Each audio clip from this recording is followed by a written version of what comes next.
At first, I thought something was following me. Then I realized the truth. It wasn't chasing me. It was waiting for me to catch up. Imagine waking up every morning to find your life already prepared. Clothes laid out, coffee brewing, lights turning on before your hand reaches the switch. You'd think the scariest part would be seeing a ghost. It isn't. The scariest moment of my life was watching my reflection move before I did. The days blurred after that night, like someone had started fast-forwarding segments of my life, and I was only catching the playback in real time. I still went to work, still answered emails, still nodded at co-workers, but the actions felt pre-recorded, replayed through me rather than initiated by me. Mornings became the worst part. I'd wake up at exactly 6:47, not because of an alarm. The alarm was set for 7:15, but my eyes would open at 6:47 sharp, body already sitting up before conscious thought arrived. Clothes laid out on the chair the night before, in the exact order I would put them on.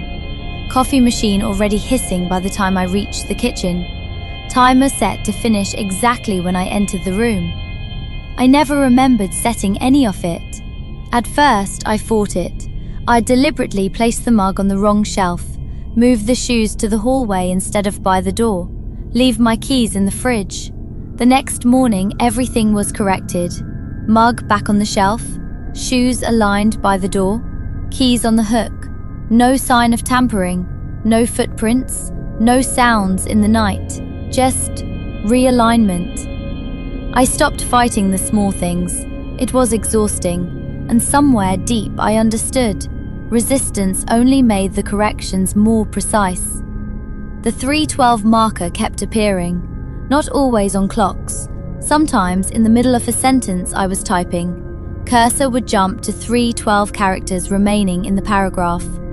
Sometimes the microwave would display it after heating something for 30 seconds. Sometimes I'd glance at a street sign and the bus number would be 312. Always 312. Always a quiet pulse in the background. One Tuesday I decided to record myself sleeping. I set up my phone on the dresser, propped against a book, wide angle, night mode on, battery fully charged. I went to bed normally, or what passed for normally now. At 3:12 a.m., the footage later showed my body lying still under the sheet, breathing slow and even. Then, without any visible transition, my right arm lifted straight up, palm facing the ceiling, fingers spread, held there for 17 seconds. No tremor, no muscle strain. Then the arm lowered, exactly the way I lower it when reaching to turn off an alarm. My eyes never opened. The rest of the night, motionless.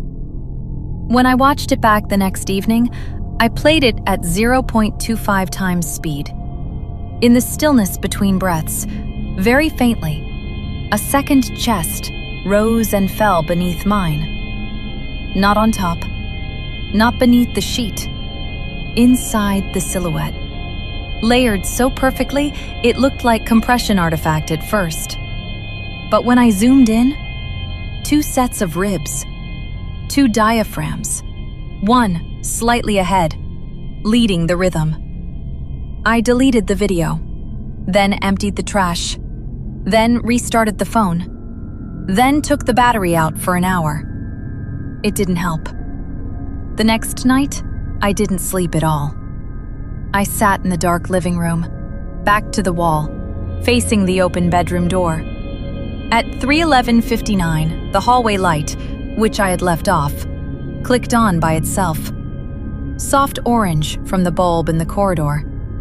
At 3:12 exactly, my own voice came from the bedroom. Not recorded. Live. Slightly softer than I usually speak. Come see. I didn't move. A minute passed. Then again. It's easier if you look. I stood up slowly. Legs felt borrowed. I walked to the doorway. The bedroom was dark except for the faint glow from my phone screen on the nightstand. It had turned itself on. Camera app open. Selfie mode. Live feed. My face filled the screen, sitting on the edge of the bed, looking directly into the lens.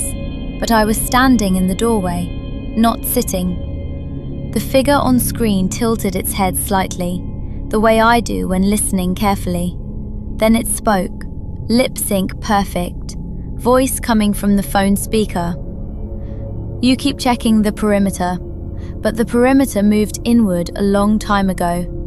I stepped 1 foot into the room. The figure on screen stood up, mirrored my movement, but it took the step backward, deeper into the frame, toward the mirror on the wardrobe door. Don't fight the merge, it said. You're not being replaced, you're being completed. I felt something shift in my throat, like a second set of vocal cords tuning themselves. I tried to speak, to say, no. What came out instead was, I know. My own voice, but smoother. No hesitation, no fear tremor. The phone screen flickered, the figure smiled, small, satisfied, then reached forward, as if to touch the glass from inside the feed. The screen cracked, not physically, digitally, a single hairline fracture from top to bottom. Then the feed cut. I lunged for the phone. It was already off. When I turned it back on, normal lock screen, no camera app open, no recent photos or videos. But the time read 3:12, still, frozen. I carried the phone to the kitchen, placed it face down on the counter. Then I did something I hadn't done in weeks. I laughed, because the absurdity finally crested. I laughed until it turned into something else, something between a sob and a cough. And in the middle of it, perfectly timed with my inhales, another laugh layered underneath, deeper, relaxed, relieved, like it had been waiting for me to join in. I stopped laughing. It didn't. It tapered off slowly, polite, as if giving me space. Then silence again. But comfortable silence, the kind that happens between people who've known each other forever. I looked at my hands. They looked the same. Fingernails, knuckle hair, faint scar from the bicycle accident when I was 12. But when I flexed them, the movement felt approved, like someone else had signed off on it first. I went back to the bedroom, lay down. This time I didn't fight sleep. At 3:12, the hallway light clicked off. Darkness settled. Inside my chest, something exhaled. And for the first time in months, I didn't feel followed. I felt accompanied.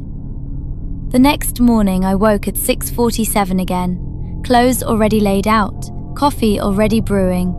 But this time, when I stood in front of the bathroom mirror brushing my teeth, I didn't check for lag. I didn't count breaths. I just looked. And the reflection looked back. Calm, clear, exactly like me. We both smiled at the same moment. Small, knowing. No whisper, no delay. No second outline, just one. Finally clean. I finished brushing, rinsed, turned off the tap, and somewhere inside, very quietly, something said, "Good morning," in my voice, but warmer. I answered out loud, "Good morning."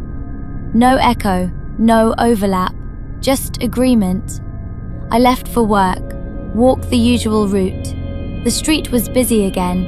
Cars, vendors, coffee cups, tired faces. My steps felt light, matched, but not by something behind or beside, just mine, fully mine, awfully ours. I don't check reflections anymore. I don't need to. There's nothing left to compare. Tonight, at 3:12, the apartment will be quiet. No buzz, no footsteps, no messages, just sleep. Deep, shared, undisturbed. And when morning comes, we'll wake up together, One heartbeat, one breath, one life. Finally,